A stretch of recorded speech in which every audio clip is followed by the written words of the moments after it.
एक बार की बात है, मुगल दरबार में बादशाह अकबर अपने दरबारियों के साथ किसी मुद्दे पर चर्चा कर रहे थे। उसी समय वहां एक किसान अपनी फरियाद लेकर आया और बोला, महाराज न्याय करो, मुझे इंसाफ चाहिए। यह सुनकर बादशाह अकबर बायले कि क्या हुआ? किसान बोला, महाराज मैं एक गरीब किसान हूँ। कुछ समय पहले मेरी पत्नी का निधन हो गया और अब मैं अकेला रहता हूँ। मेरा मन किसी भी काम में नहीं लगता है। इसलिए एक दिन मैं काजी साहब के पास गया। उन्होंने मन की शांति के लिए मुझे यहाँ से काफी दूर स्थित एक दरगाह में जाने के लिए कहा।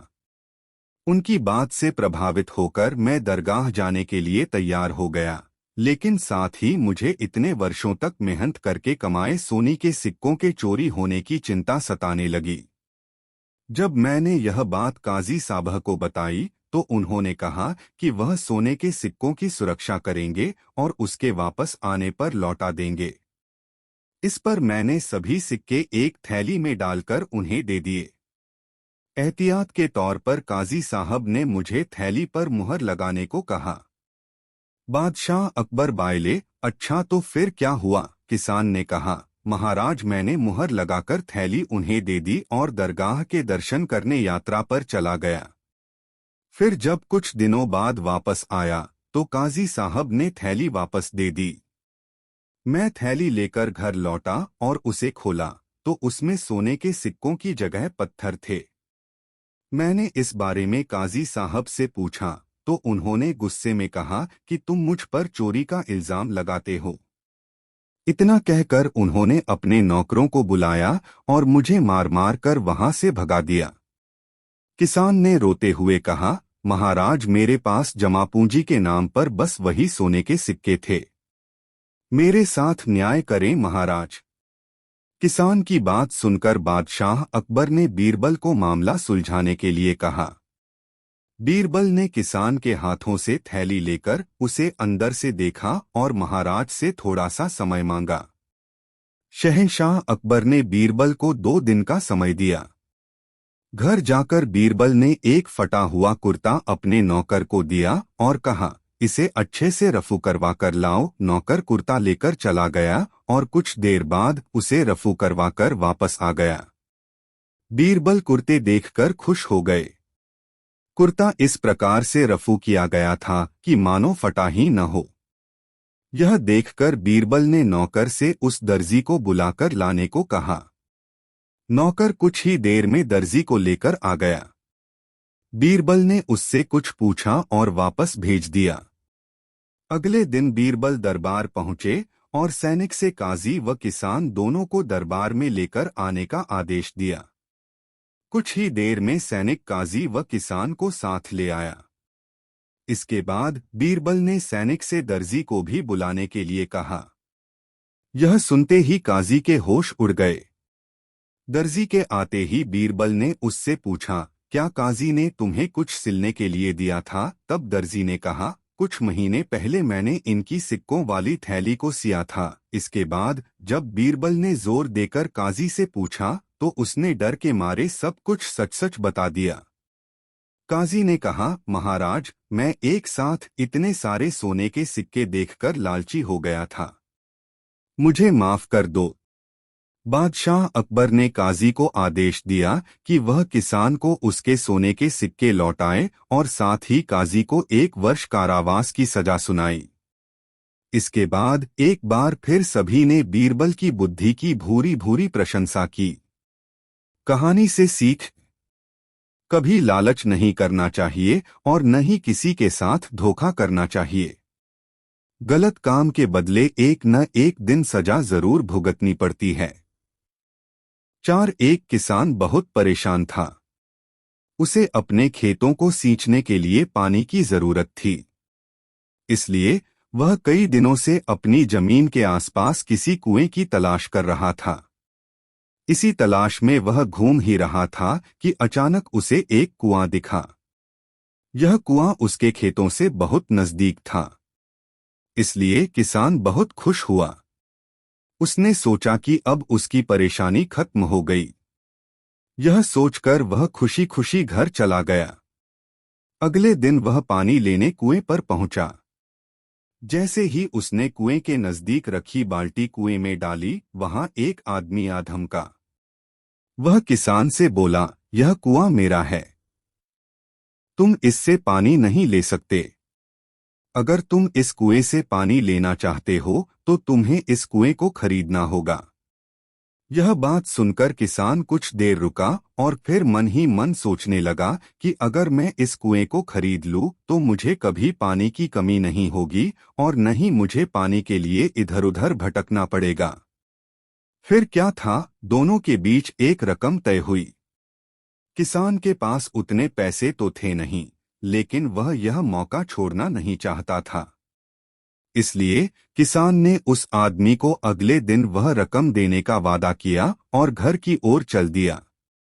किसान के लिए कुआं खरीदने का यह अच्छा मौका था, इसलिए वह इस काम में जरा भी देर नहीं करना चाहता था। घर पहुंचते ही उसने अपने करीबियों और दोस्तों से इस बारे में बात की और कुएं के लिए तय हुई रकम का इंतजाम करने में जुट गया। थोड़ी भागदौड़ और कोशिश के बाद आखिरकार उसने वह रकम जमा कर ली। अब वह पूरी तरह से निश्चिंत हो चुका था कि उसे कुआं खरीदने से कोई नहीं रोक सकता। जमा हुए पैसों को लेकर वह फिर घर चल दिया। उसे बड़ी बेसब्री से इंतजार था कि कब रात खत्म होगी और वह कुआं खरीदने जाएगा।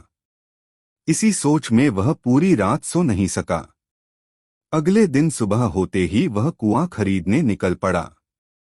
उस आदमी के घर पहुंच किसान ने उसके हाथ पर पैसे रखे और कुएं को खरीद लिया। अब तो कुआं किसान का हो गया था, तो फिर उसने पानी निकालने में देर नहीं की।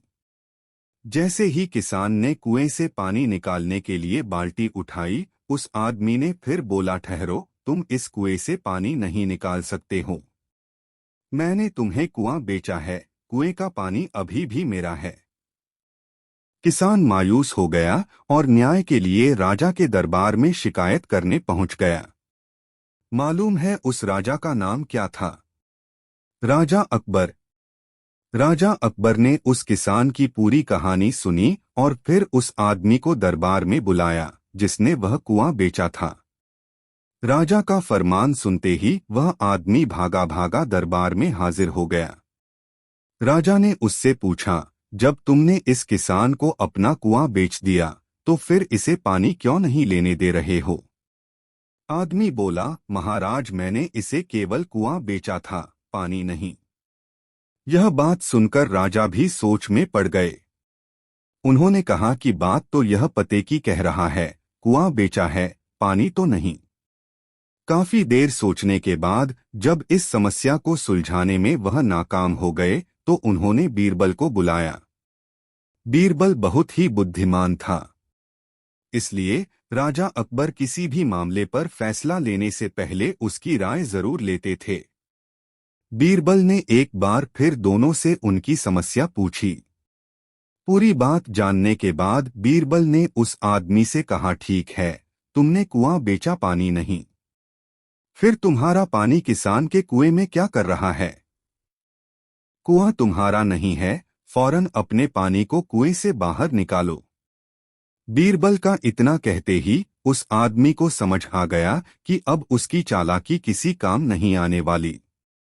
उसने राजा से फौरन माफी मांगी और माना कि कुएं के साथ उसके पानी पर भी किसान का पूरा अधिकार है। यह देखकर राजा अकबर ने बीरबल की बुद्धिमानी की तारीफ की और कुआं बेचने वाले आदमी पर धोखेबाजी के लिए जुर्माना लगाया। कहानी से सीख। किसान और कुएं की कहानी से पता चलता है कि अपने आप को दूसरे से अधिक चालाक नहीं समझना चाहिए।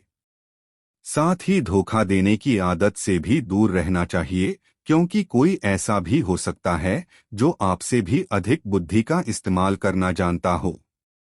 ऐसे में आपका धोखा पकड़ा जाएगा और आपको अपने किए का भुगतान करना होगा, जैसे इस कहानी के अंत में कुआं बेचने वाले आदमी को करना पड़ा। अकबर बीरबल की कहानी। अकबर बीरबल के सवाल जवाब। बहुत समय पहले भारत में महान मुगल सम्राट हुआ करते थे, जिन्हें बादशाह अकबर के नाम से जाना जाता था। अकबर के शासन में नवरत्न थे, जिनमें से चतुर बीरबल भी शामिल थे। बादशाह अकबर बीरबल से पहली बार जंगल में मिले थे। जब वह रास्त भटक गए थे, तब बीरबल ने उन्हें रास्ता दिखाया। उस समय बीरबल को महेशदास नाम से जाना जाता था। अकबर ने महेशदास का नाम बदलकर बीरबल रख दिया था। साथ ही बीरबल को विशेष सलाहकार के तौर पर अपने दरबार में नियुक्त किया था, क्योंकि बीरबल अधिक बुद्धिमान थे। वह अपने ज्ञान और चतुराई से हर सवाल और उलझन का हल निकाल दिया करते थे। बीरबल बेहद कम समय में महाराजा अकबर के चहेते सलाहकार बन गए थे। इस बात से उनके सभा के अन्य मंत्री और महामंत्री बीरबल से जला करते थे। यह जलन उनके साले मानसिंह को भी थी। इसलिए एक दिन मानसिंह ने बीरबल की परीक्षा लेनी चाहिए। उन्होंने बीरबल से 3 सवाल पूछने चाहे। महाराज अकबर ने भी बीरबल की परीक्षा लेने की अनुमति दे दी। आसमान में कितने तारे हैं? मानसिंह का पहला सवाल था कि यह पहला सवाल था। यह सवाल सुनकर बीरबल से जलने वाले अन्य दरबारियों को खुशी होने लगी। महाराजा अकबर भी सोचने लगे कि क्या बीरबल इसका जवाब दे पाएंगे। बीरबल ने मुस्कुराते हुए कहा, इसका जवाब तो बहुत ही आसान है, और दरबार में एक भेड़ को लाकर कहा, जितने इस भेड़ में बाल हैं, उतने ही आसमान में तारे हैं। अगर मानसिंह जी को अभी भी संदेह है, तो भेड़ के बाल और आसमान के तारे गिनकर तुलना कर सकते हैं। बीरबल की चतुराई देखकर बादशाह अकबर मुस्कुराए और कहा, क्यों मानसिंह जी, आप गिनकर तुलना करना चाहते हैं? धरती का केंद्र कहाँ है? मानसिंह का अगला सवाल सुनकर बीरबल ने तुरंत जवाब दिया, जहां आप खड़े हैं वही धरती का केंद्र है। महाराजा अकबर और अन्य दरबारी बीरबल के जवाब को समझ नहीं पा रहे थे। फिर जहां मानसिंह खड़े थे, वहां बीरबल ने एक रेखा खींचकर लोहे की छड़ी गाड़ दी और कहा, यही धरती का केंद्र है। अगर किसी को मेरी बात पर यकीन न हो, तो वह खुद धरती को माप सकता है। बीरबल की चतुराई देखकर मानसिंह सोच में पड़ गए थे। फिर मानसिंह ने एक पहेली को सुलझाने के लिए कहा। मानसिंह का तीसरा सवाल, एक परख है सुंदर मूरत, जो देखे वो उसी की सूरत। फिक्र पहेली पाई न, बोझन लागा आई न। बीरबल पहेली को दोहराते हुए उसके बारे में गौर से सोचने लगे। काफी सोचने के बाद बीरबल कहते हैं, यह तो बहुत ही आसान पहेली है मानसिंह जी, इसका उत्तर तो पहेली में ही है। इसका उत्तर आईना है, जिसमें आईने के सामने खड़ा इंसान एक सुंदर मूरत है। आईने में उसे अपनी सूरत दिखाई देती है। बीरबल ने मानसिंह के सभी सवालों का जवाब बड़े चतुराई से दिया। यह देखकर बादशाह अकबर बहुत खुश हुए और मानसिंह से कहा, क्यों मानसिंह जी, आपको आपके सवालों का जवाब मिल गया न? अकबर बीरबल की कहानी से सीख। इस कहानी से यह सीख मिलती है कि किसी भी सवाल का जवाब दिया जा सकता है।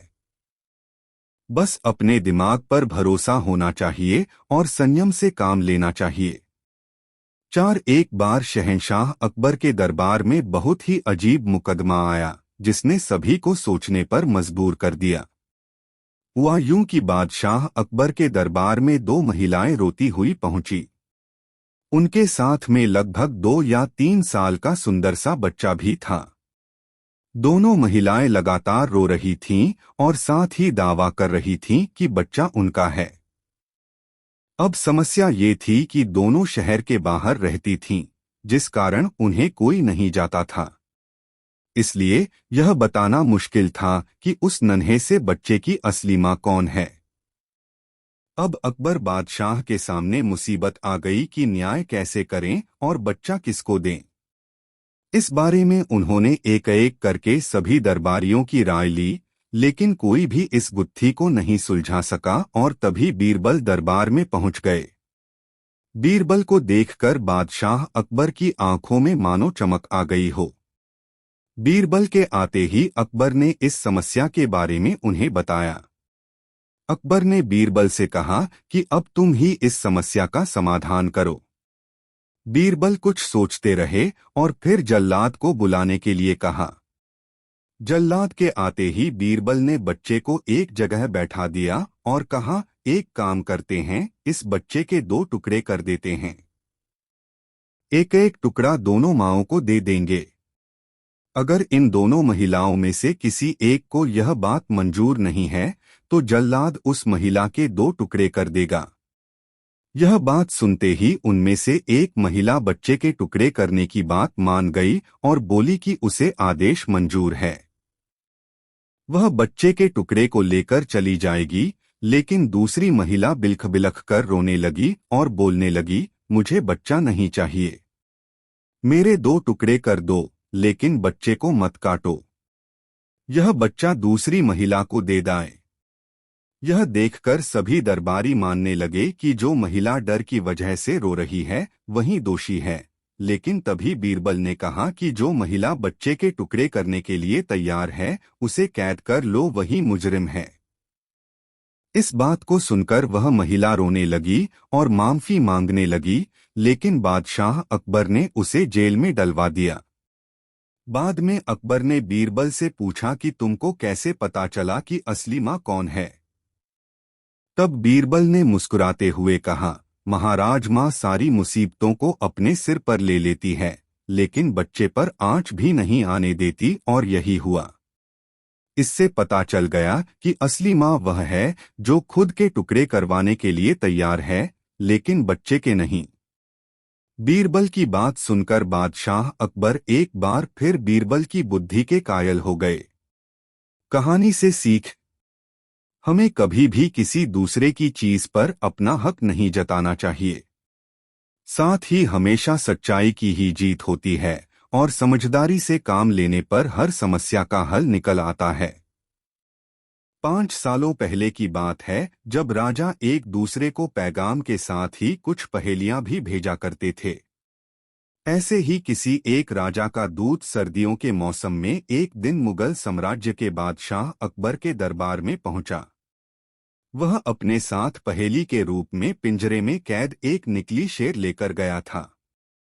राजा ने पहेली के साथ एक पैगाम भी भेजा था। पैगाम में लिखा था कि क्या मुगल राज्य में कोई ऐसा बुद्धिमान है जो पिंजरे और शेर को छुए बिना शेर को बाहर निकाल सके। अब मुगल सम्राट अकबर सोच में पड़ गए कि आखिर शेर और पिंजरे को हाथ लगाए बिना भला शेर को कैसे बाहर निकाला जा सकता है। पहेली के साथ भेजे गए पैगाम में यह भी साफ लिखा था कि पिंजरे से शेर को बाहर निकालने के लिए एक व्यक्ति को एक ही बार मौका मिलेगा। अकबर काफी परेशान हो गए। उन्हें लगा कि यह तो बहुत मुश्किल है और अगर शेर को पिंजरे से बाहर नहीं निकाल पाए तो मुगल राज्य की काफी बदनामी भी होगी। ये सब सोचते सोचते उन्होंने दरबार में मौजूद सभी की तरफ देखते हुए पूछा, है कोई जो इस पहेली को सुलझा सके? लेकिन हर कोई इसी सोच में डूबा था कि आखिर यह संभव कैसे हो सकता। अकबर के पूछने पर जब किसी ने जवाब नहीं दिया तो उन्हें अपने वजीर बीरबल की याद आने लगी, जो सभा में मौजूद नहीं थे। उन्होंने तुरंत दरबान को भेजकर बीरबल को दरबार में हाजिर होने का आदेश भिजवाया, लेकिन अफसोस बीरबल किसी सरकारी काम से राज्य से बाहर गए हुए थे।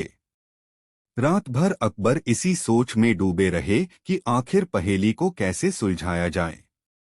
दूसरे दिन फिर दरबार लगा, लेकिन बीरबल की कुर्सी खाली देखकर अकबर उदास हो गए। बादशाह ने एक बार फिर दरबारियों से पूछा, क्या किसी के पास इस शेर को पिंजरे से बाहर निकालने की कोई तरकीब है?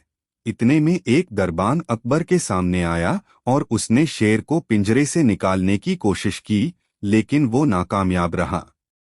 दूसरे दरबान ने पहेली को सुलझाने के लिए एक जादूगर को बुलवाया, लेकिन वो भी विफल रहा। कोशिश करते करते शाम होने को आई, तभी बीरबल दरबार में पहुंच गए। अकबर को परेशान देखकर बीरबल ने पूछा, क्या बात है सम्राट, आप इतने परेशान क्यों हैं? बादशाह ने तुरंत शेर से जुड़ी पहेली के बारे में बीरबल को सब कुछ बताया। अकबर ने बीरबल से पूछा, क्या तुम इस शेर को पिंजरे से बाहर निकाल सकते हो? बीरबल ने कहा, हाँ, मैं कोशिश कर सकता हूँ। अकबर बहुत खुश हुए, क्योंकि मुगल साम्राज्य में बीरबल के जैसा बुद्धिमान और चतुर दूसरा कोई नहीं था। शेर को पिंजरे से बाहर निकालने के लिए बीरबल ने अकबर से कहा कि उन्हें 2 सुलगती हुई लोहे की छड़ व सरिये की आवश्यकता है। शहंशाह ने तुरंत इसकी व्यवस्था करने को कहा।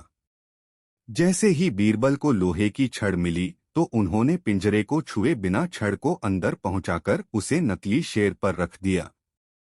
शेर लोहे की गर्म छड़ के स्पर्श में आते ही पिघलने लग गया, क्योंकि वो मोम का शेर था। देखते ही देखते पूरा शेर मोम के रूप में पिंजरे से बाहर निकल गया। बीरबल की इस अक्लमंदी पर अकबर बहुत प्रसन्न हुए। उन्होंने बीरबल से पूछा, अरे, आखिर तुम्हें पता कैसे चला कि यह पिंजरे के अंदर मोम का शेर कैद है? बीरबल ने बड़ी ही नम्रता से जवाब दिया, हजूर, बस शेर को गौर से देखने की जरूरत थी। मैंने जब पहेली के बारे में जानने के बाद उसे गौर से देखा तो लगा कि यह मोम का शेर हो सकता है। साथ ही राजा ने यह भी नहीं बताया था कि शेर को कैसे बाहर निकालना है, तो मैंने उसे पिघलाकर बाहर निकाल दिया। इधर दरबार में बीरबल की जय जयकार होने लगी। उधर पहेली लेकर अकबर के दरबार पहुंचा राजदूत अपने राज्य वापस लौट गया और बीरबल के इस कारनामे के बारे में राजा को बताया।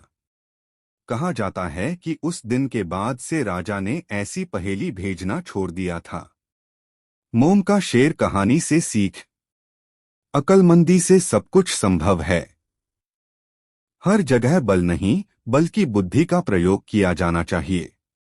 दिमाग से हर समस्या का समाधान हो सकता है। 6 एक समय की बात है, बादशाह अकबर ने अपने बेगम के जन्मदिन के लिए बहुत ही खूबसूरत और बेशकीमती हार बनवाया था। जब जन्मदिन आया तो बादशाह अकबर ने वह हार अपनी बेगम को तोहफे में दे दिया, जो उनकी बेगम को बहुत पसंद आया। अगली रात बेगम साहिबा ने वह हार गले से उतारकर एक संदूक में रख दिया।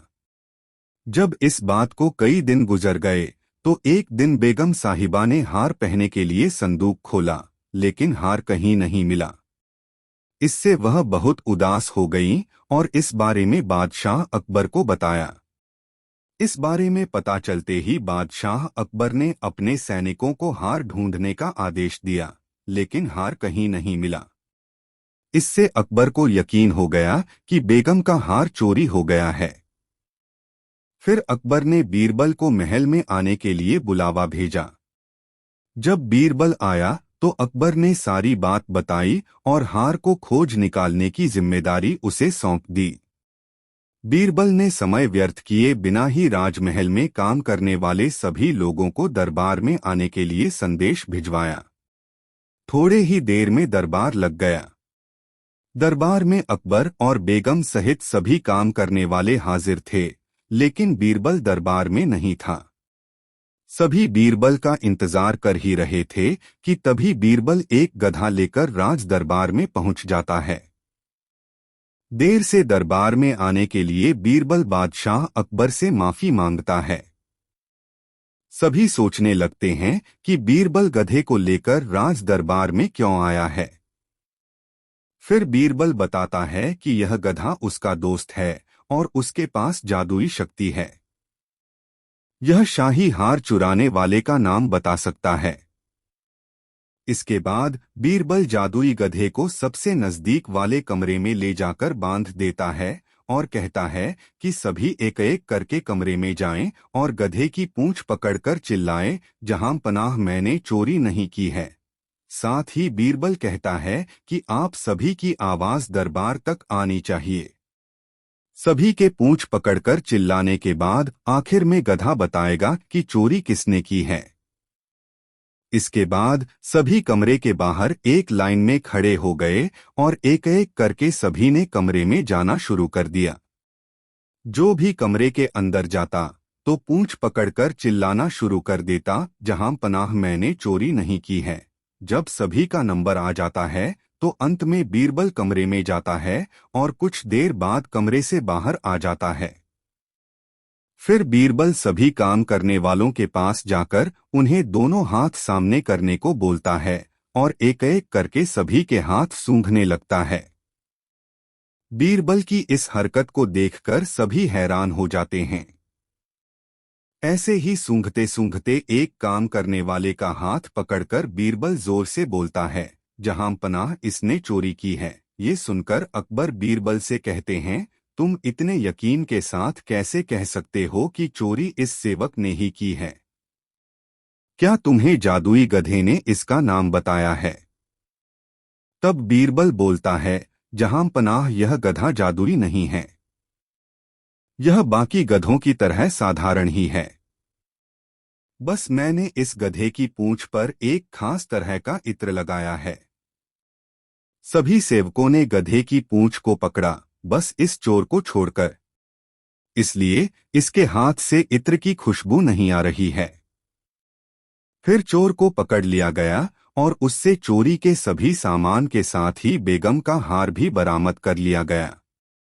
बीरबल की इस अक्लमंदी की सभी ने सराहना की और बेगम ने खुश होकर बादशाह अकबर से उसे उपहार भी दिलवाया। कहानी से सीख। इस कहानी से यह सीख मिलती है कि बुरे काम को कितना भी छुपाने की कोशिश करो, एक दिन सबको पता चल ही जाता है। इसलिए बुरे काम नहीं करने चाहिए।